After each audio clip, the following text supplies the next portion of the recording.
Well, I think Boston is a cool place to be to begin with, right? All the history around Boston, but the universities that are here just keep the thinking going. I mean, Cambridge with Harvard and MIT, and out here with Wellesley College and Babson and Bentley. You know, they're just great university towns and a lot of free thinking. So that to me is, and of course, we live here. It's a great place to live, which makes it great to have a business. We are in a just exciting time when it comes to customer experience, and that's why I love what we do at Temkin Group. Things are changing rapidly. The biggest thing when it comes to customer experience, I believe, is that it's becoming a professional discipline. If you look back a few years, everyone always had these initiatives around customers. Maybe they called them CRM, maybe they called them customer service. Some people call them customer experience. But there were a few of them and they were all over the place. What we're seeing now is there's actually a discipline and a profession being built around customer experience. I can't tell you how many people I run into who are now have customer experience titles.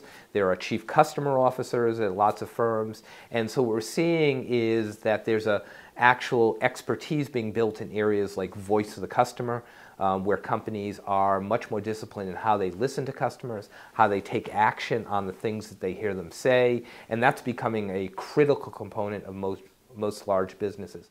Customer experience is one of those terms that everyone seems to know, but no one seems to have a common definition of, right? You say, is customer experience is important? People say, yeah. You say, do you know what customer experience is? They say, no. So it's interesting. It's important, but they don't know what it is.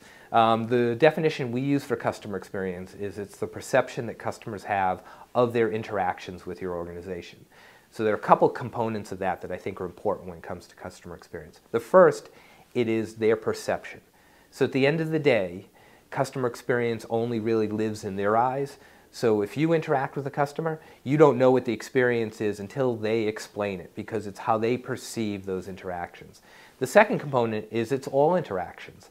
It's not just when you call up for service. It's not just when you use the product. It's not just when you get a marketing message. It's not when you get a statement in the mail. It actually is all of those things, because all of those interactions frame how a customer thinks about you. There's never been a better time in the history of the world to connect with customers. You have two major trends that I think are really important. One is certainly social media. Whether you want to connect with your customers or not, they're talking about you and they have conversations, so there's a lot of opportunities.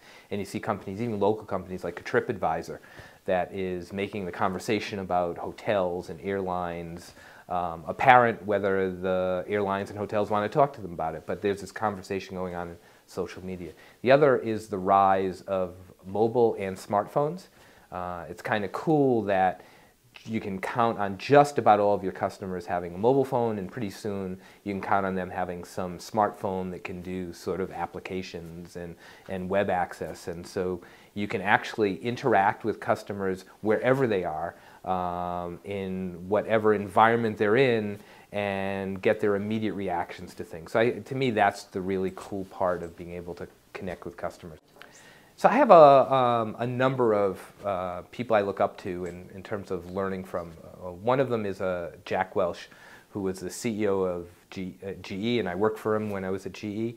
And I learned so much about his view on business and his practical understanding of how environments work. One of the quotes I always have is that you deal with the world as it is, not how you'd like it to be. And to me, that is just one of the most important lessons for executive teams and businesses to know, which is that we oftentimes project how we want the world to operate, which makes us do stupid things because the world isn't like that. So dealing with the world as it is, not how you'd like it to be, is just core to my belief system now. One of the things that I'm really excited about is the Temkin Experience Index.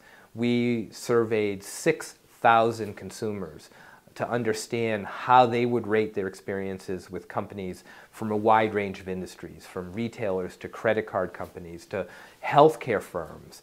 And so what we're really excited about is the ability to actually have companies compare themselves in a very standard way when it comes to customer experience. And I urge you, you can get those results at our website and look at how all of the companies ranked. But that's one of the things we're really excited about, because what we believe is it's important not just to talk about customer experience, but to apply rigor to the analysis and the research associated with it. And that's what we really try to do. And I think the Temkin Experience Index showcases that a little bit.